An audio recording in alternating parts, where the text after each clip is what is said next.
Good evening, everybody. Welcome to the Angry and Ornery Show, Season 2, Episode 13. I hope that's a lucky number for us. Anyways, welcome, audience that are currently joining us in Second Life. If you're watching this out on the internet somewhere and want to come to our studio and watch a live taping, log into Second Life. Just go to secondlife.com, Google Second Life, you'll find it. You will create an avatar, and you'll pop into the world, and if you will then send a message to me, Zoltan Mint, we will get you to the studio. If you're already on Second Life, just send me an instant message, and we'll get you here to the studio, and you can have some fun with us. Also, this show is taped every 2 weeks on Wednesday night, 10 o'clock Eastern, 7 o'clock Pacific, or game time, and that is broadcast live on Hitbox. Go to hitbox.com and find that. You can watch this also live. Finally, this will appear on YouTube by the weekend, and that is on the Angry and Ornery YouTube channel. Please join that channel. Leave some comments, send us some email, and we'll try to do what we can to read everything and follow any ideas and suggestions you might have. Speaking of suggestions, we get a lot of them for Lionheart. Come on out, Lionheart. Lionheart is our co-host, of course. And most of the suggestions, Lionheart, is that you walk through furniture, and you should try not to walk through furniture so much. I'm magic. Ooh. Oh. You look a little like David Copperfield, so... Ooh. I was going more for Doug Henning. Oh, well, you're going to grow your hair. God, I just showed our age by saying that, didn't I? Yeah, you did. Yeah. Oh, boy. Doug Henning is dead. Is he really?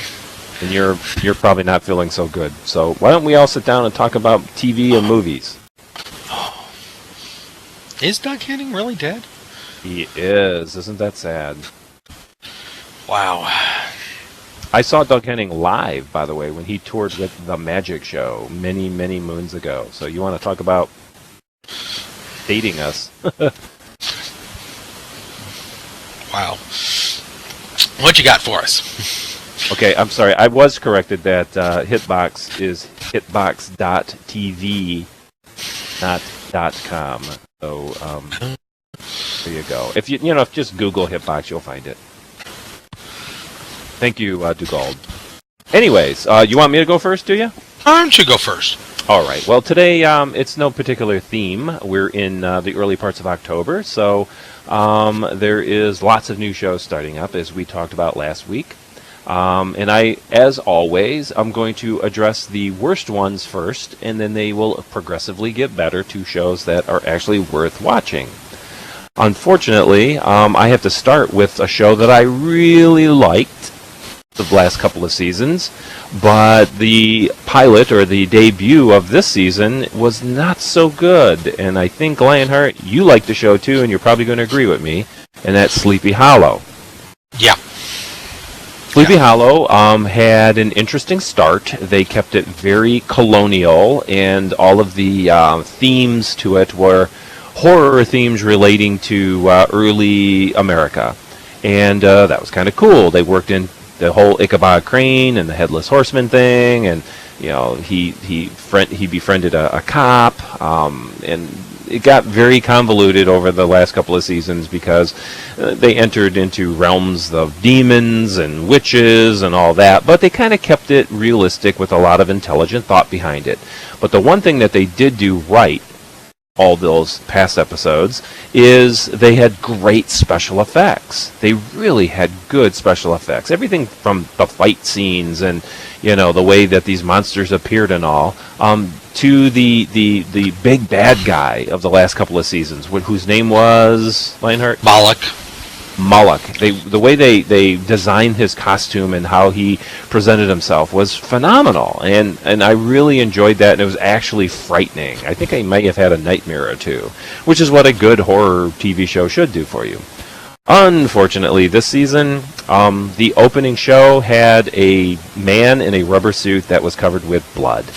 It just looked silly and ridiculous. He was a demon type of fellow, and I just kind of laughed when I saw him. He wasn't scary. He wasn't frightening.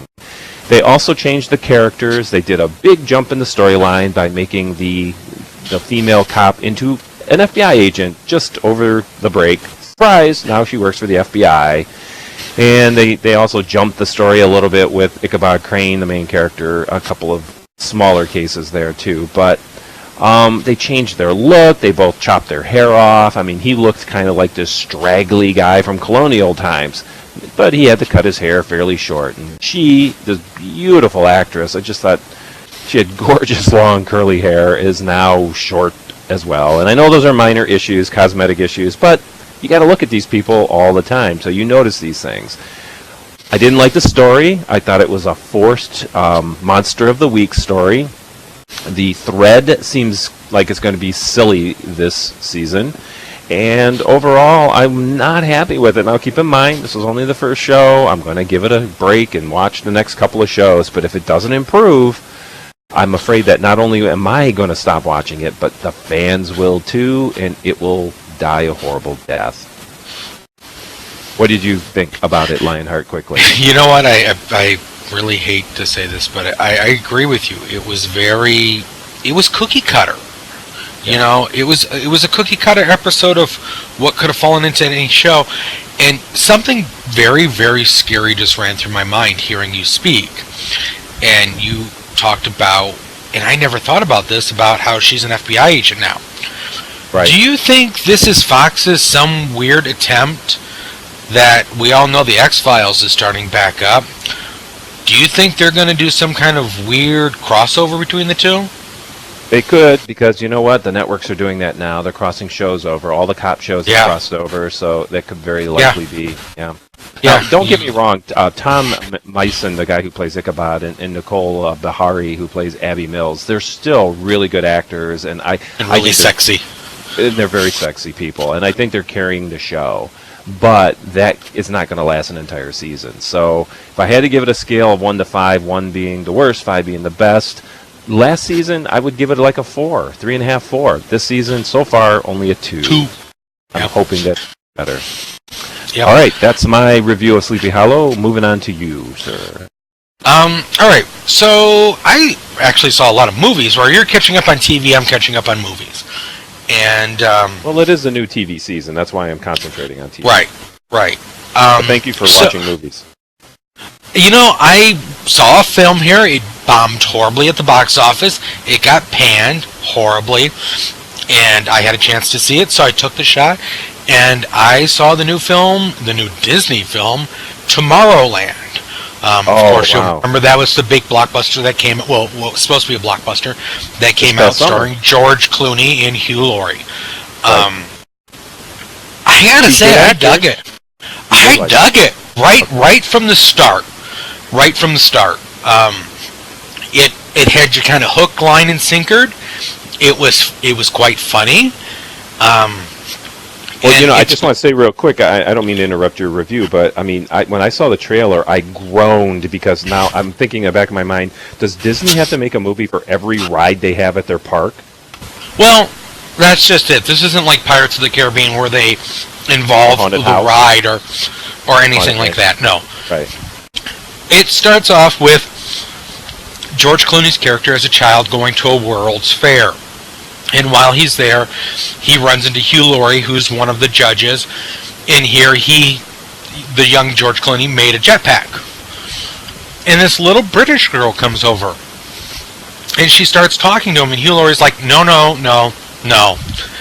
And then she gives, the little Clooney character a pin, and here he ends up getting transported to a land in the future.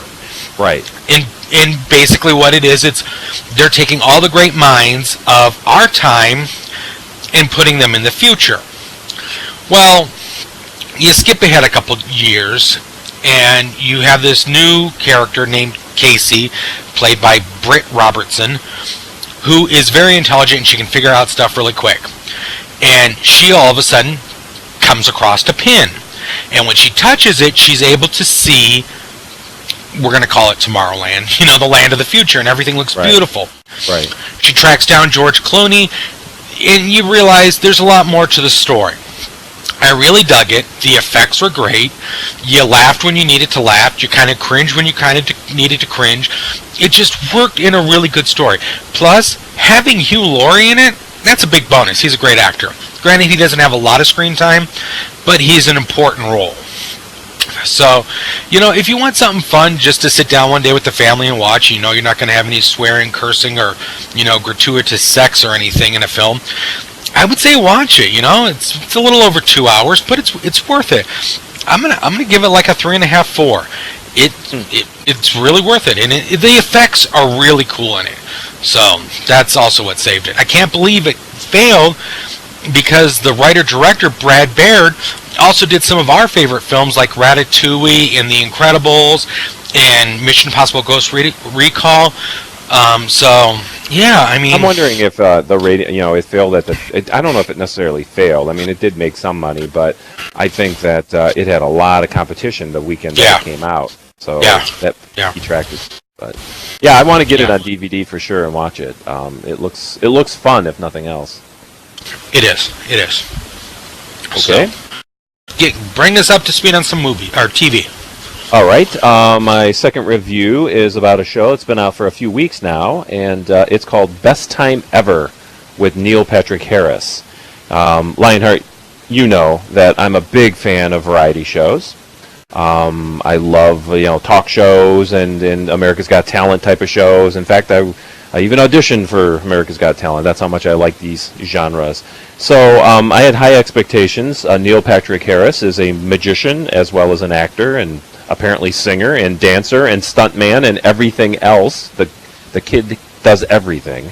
But regardless of that, I watched the first one, and I thought it was a little quirky and funny in parts and weird, but it was late at night, and I didn't really put much merit into it. And then I realized, what, I'm going to give this a second go, because this seems like it actually could turn into something good.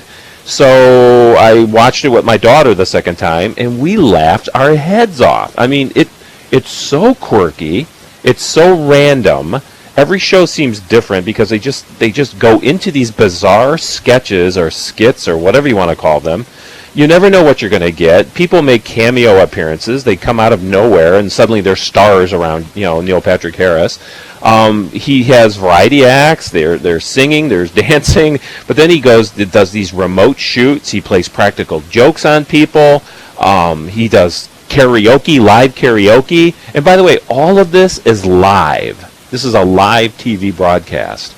So I was kind of blown away. I'm already watching the third and fourth one, and I'm like, wow, this is really getting good. So I don't know if the ratings are like, and I don't know if this is America is already for this kind of a show, but this is pure, unadulterated entertainment. And you got to give kudos to Neil Patrick Harris because this guy is a dynamo. He does everything. In fact, at the end of each show, they close out with some big, huge production number where Neil Patrick Harris is in it and he's doing something. The first one he leapt. He was jumping on a pogo stick and he did a backflip off of it. The second one, that was the first one. The second one, he was on a trampoline jumping up and down, but it wasn't like a normal trampoline. It was one of those where you were jumping off the wall, and he had acrobats around him doing flips and all this weird stuff. And he does huge production numbers at the end, and you got to see the show. Have you seen even part of a show yet, Lionheart? No. You've just watched 20 minutes of it. I'm telling you, you have no idea what you are missing, okay? Why are you saying no? Based on what? It falls into that medium of reality / talk show-esque TV, and I don't watch that. Not even close. You're not even close. I'm afraid to tell you, dude, you have absolutely the wrong impression of this show. If you look at the premiere or the commercials for it, you're going to think, oh, it looks like a talk show. It's not a talk show. It's really this bizarre show where celebrities do the weirdest things. He had Britney Spears on there playing practical jokes, with the earpiece in her ear. Yeah, see, I don't find that funny. I don't find that funny. I really don't. It was Britney Spears, bitch. I don't care. She was doing the stupidest, funniest things.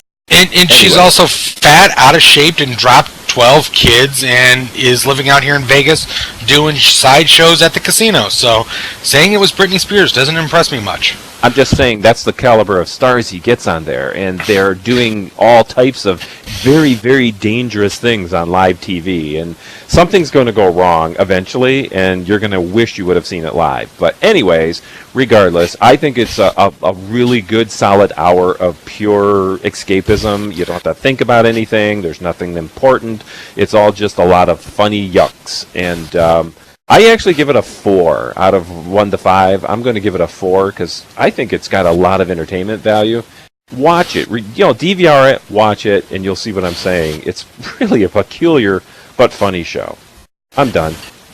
You all done now? Yep. Okay. All right. So, following into newer mainstream flicks that just came out, I don't know if I want to call it pleasure. I've seen Mission Impossible Rogue Nation, the newest one to come out. Just as an odd note, do you know if they do another Mission Impossible film, it'll be roughly out within the next 2 to 3 years, and in real life, Tom Cruise will be the same age as John Voight was when he did the original movie. That tells you how old Tom Cruise is getting. So, anyways, new film here. It kind of picks up roughly right where the last one, Ghost Protocol, leaves off. Where in Ghost Protocol, they were starting to talk about something called the Syndicate. And of course, this is what this film is about, is this new evil organization that is doing bad all over the world. You've got the same cast of characters. You've got Tom Cruise, Jeremy Renner, the incomparable and fantastic Simon Pegg, Ving Rhames. Our new bad this time is Sean Harris. And also joining is Alec Baldwin, who is playing the head of the CIA. Not the Mission Impossible's group, but he's CIA. My big problem with this movie, and this is why I'm not going to give it such high stars, is Mission Impossible 1 came out and he was being chased because they thought he was the bad guy. Mission Impossible 2 came out and they thought he was the bad guy who had done something where they were going to give him a chance to clear his name. Mission Impossible 3, they thought he was the bad guy. Mission Impossible 4, they thought Tom Cruise again was the bad guy and blew up the criminal. Now you have Mission Impossible 5, and they think once again he might have done something wrong and he's a bad guy. If I was Tom Cruise's Ethan Hunt's character, I would frickin' quit this organization, because at the drop of the hat, they all of a sudden think you're a traitor, even though you've proven yourself 4 times in the past, plus countless other times, that you've been framed. So that's one... Without conflict, there is no story. Right, but you know what? There's so many other different ways they could have done it, but that storyline kind of rehashed it, because they think instantly Ethan's doing something, and they think that he's lying, and that this rogue nation of the Syndicate doesn't exist. What I did like about the film, Simon Pegg had a lot more screen time. Bad part is Jeremy Renner had very little screen time. The action in it, really good. Of course, the whole Tom Cruise hanging off a plane, doing his own stunt. That was cool, but that was the opening scene before the opening credits. So, and it was why he talked about it so much on the talk show. Right. So, I mean, it was kind of cool. It was kind of funny. Well, love or hate him, you got to give the guy credit. The guy jet that's taking off from the ground. And like I said, it was a good flick. The storyline had holes in it. If you like the other films, I would suggest watching it. I'll probably end up owning it on Blu-ray when it comes out and rewatching it again. But because of the rehashed storyline being done 1,000 times over now at this point, I'm only going to give it 3.5 stars. It would have probably gotten 5 stars if they hadn't done the whole everybody's hunting Ethan Hunt because they think he's a bad guy again. That kind of really just irritated me. But I mean, you had a decent villain. What? 2 questions about Mission Impossible, mostly about this current movie. Do you think that it loses something because the TV show, there was a team, a regular team, right? Including the very gorgeous, what was her name, Barbara Bain. Barbara Bain, right? Barbara Bain, Martin Landau's wife. Where the movies, it's a lone wolf. I mean, Tom Cruise is a solo character pretty much in every film, right? Pretty much, yeah. I mean, this time he is working closely with the Simon Pegg character, which kind of helped me a little bit. The last one, he was with the Jeremy Renner character a lot more. But yeah, it's pretty much him alone running around doing stuff and doing impossible feats and stuff like that.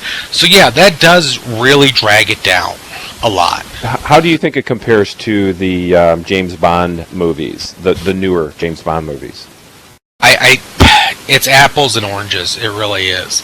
Well, but it's the same thing, really. I mean, you think about it. Isn't Tom Cruise a James Bond-like character? Yes and no. He doesn't have the charisma or the panache of James Bond. He always has a hot girl. He's always doing impossible stunts and making it and winning. Right. But see, where the difference is the Ethan Hunt character would rather sneak into some place, do an impossible stunt, and get in and out where nobody knows. Whereas James Bond doesn't care. He's going to walk in, he's going to kill everybody, and make a big explosion, and then do what he needs to do and get out. So that's kind of the big difference. And drink a martini and, have unprotected sex with 20 women in the process. So, including the villain, usually. Right. If it's a female. Right. Exactly. Well, what do you give it? What's the rating? I said 3.5. 3.5. Okay. 3.5. Yeah, it would have gotten more if it wasn't for the recycled storyline. So. Definitely going to watch it. I didn't see it at the theater, but I'll get it on DVD. Yeah, all right. Give it a watch. You done? I'm done. All right, my final TV show tonight is, again, I got to say, the best. I know last week I said that, what did I say? Scorpion, I believe, was the best at that point. And I still think Scorpion is really, really good. But this show tops Scorpion. In fact, it's mind-blowingly good, in my opinion. And that is the show Limitless. You probably have seen the commercials because they've been really plugging a lot of commercials on the channel that it's on. What is it on? CBS, I think. Anyways, the show is based loosely on the movie, and there is a central character who pops a pill and he becomes instantly smart. His IQ goes through the roof, and he can figure things out. Of course, that then gets the attention of the FBI very quickly, and they kind of hire him as a consultant. Now, that's overdone. We know that Sherlock and what are some of the other ones where you get a really smart guy and, Scorpion, for that matter, and a few others. Ornery. And but we're not hired to solve crimes yet. If the FBI wants us to, they probably should hire us because, boy, we do watch a lot of crime shows, don't we? No, I was just thinking about a really dumb guy hiring a really intelligent guy. Oh, I'll right. The audience figure that one out. Yeah. I'm glad you hired me. But anyways, the thing is that Limitless is incredibly entertaining, and it's entertaining on a couple of levels. First of all, storyline, the background thread story is really super good, and the way they tell it is through these very clever montages that are very similar to Sherlock. There's a lot of animation on the screen. You see text messages flashing across the screen. Lots of super double exposure stuff, and there's like just this weird stuff going on the screen. So it's like a candy store when you're watching, as you can see so much. Secondly, the main actor, Jake McDorman. I don't really know if this guy's done anything huge in his past, but he's absolutely perfect. I love the character. He is just this funny, interesting guy. He was a two-time loser, living in his parents' home. He had, no job. He couldn't hold down a job, and typical today's economy type of guy. And then suddenly he met this kid or friend, and he gave him the pill, and then he becomes Super Brian Finch, which is his character's name.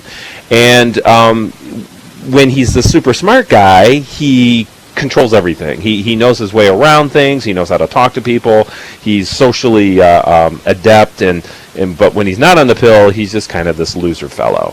So you got this interesting dichotomy with this one character that is actually two different people, almost like a Dr. Jekyll, Mr. Hyde, right?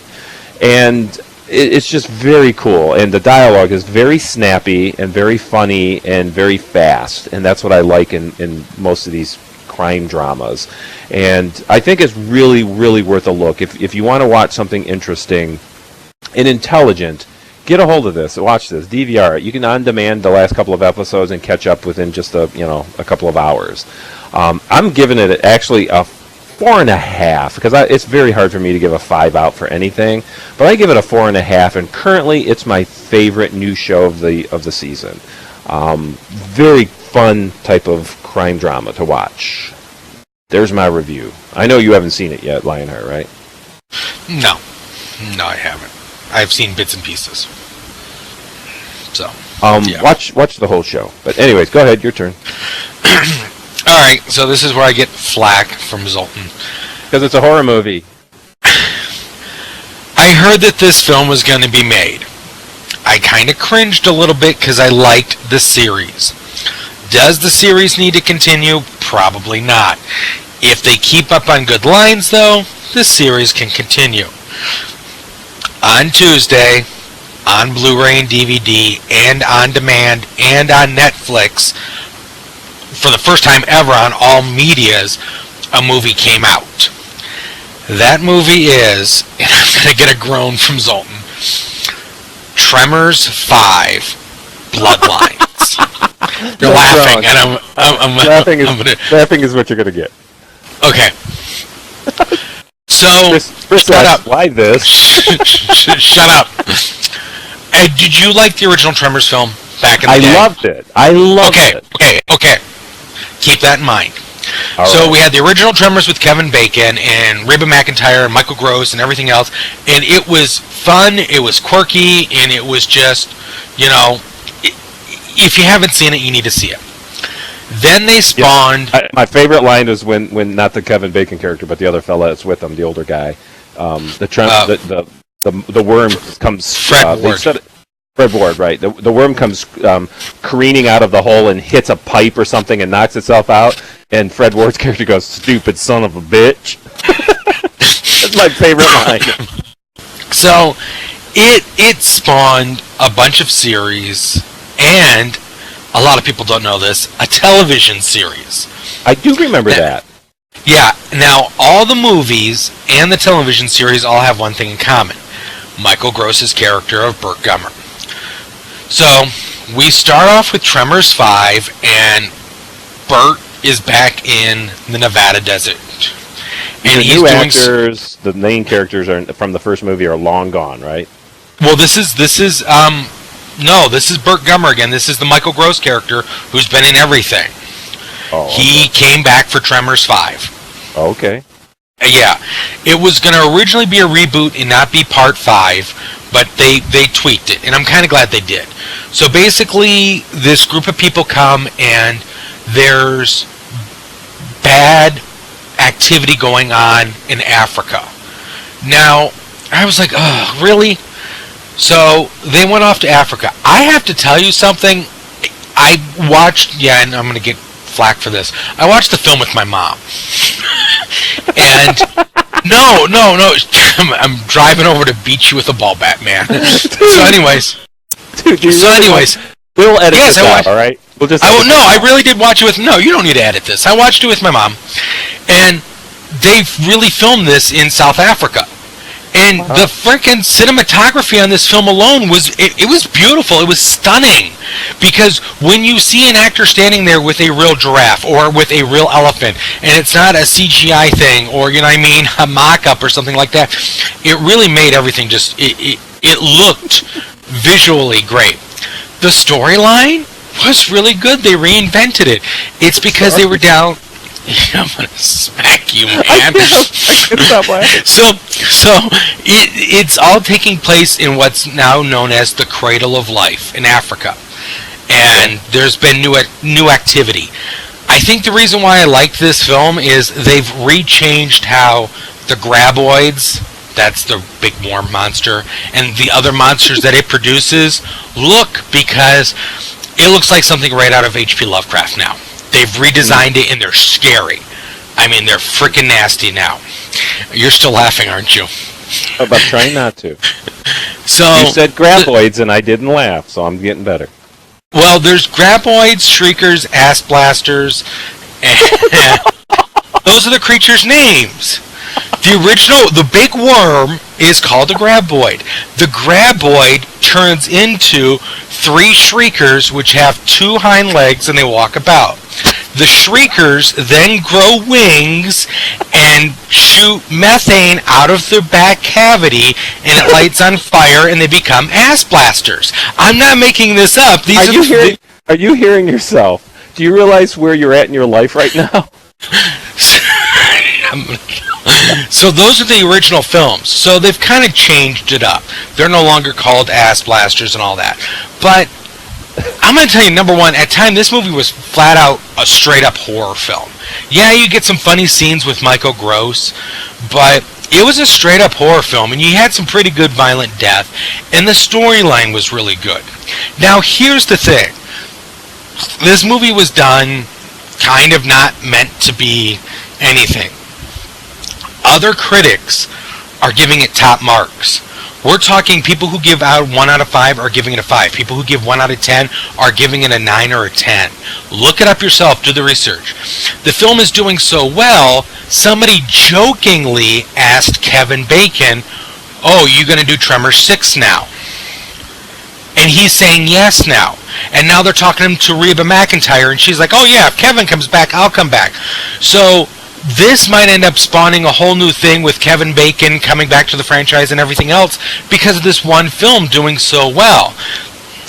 I'm not saying it's Casablanca. I'm not saying it's, Citizen Kane. It's a decent film to watch. I'm going to give it a 4. If you've seen the other films and you've liked them, you will love the 5th one. So, forget about the ass blaster next to me. and go out. Did you discuss Ass Blaster with your mom while you watched this? No, because at the beginning of the show, they actually do a Graboids for Dummies, and Bert goes over everything of if you haven't been keeping track, and he says this is a Graboid, Graboids turn into Shriekers, Shriekers turn into Ass Blasters, and these are the actual names of the creatures. Wow. So, but Mother had also... This makes me understand something because, you're watching movie franchises in the 4s and the 5s, part 4, part 5, part 6, and that's taking up 2 hours of your time each time you do that, when you could be like watching things like Game of Thrones, the very popular TV series that everybody else watches. I have started watching Game of Thrones. I'm on season 3. Started? You're not even up to the current season, are you? No, but I don't sleep, and when I'm not talking Jessica Alba, I'm watching TV or a movie, so, come on. Oh, yeah. All right. Is this movie out on DVD or? Yes, what? It's on everything right now. It's on Hulu, it's on demand, it's on Netflix, it's on Blu-ray, it's on DVD. It hit all social media on Tuesday, this past Tuesday. So, yeah. Okay. Well, we end that on a very on an ass blaster. That's right. Let's stand up, ass blaster, and say goodnight.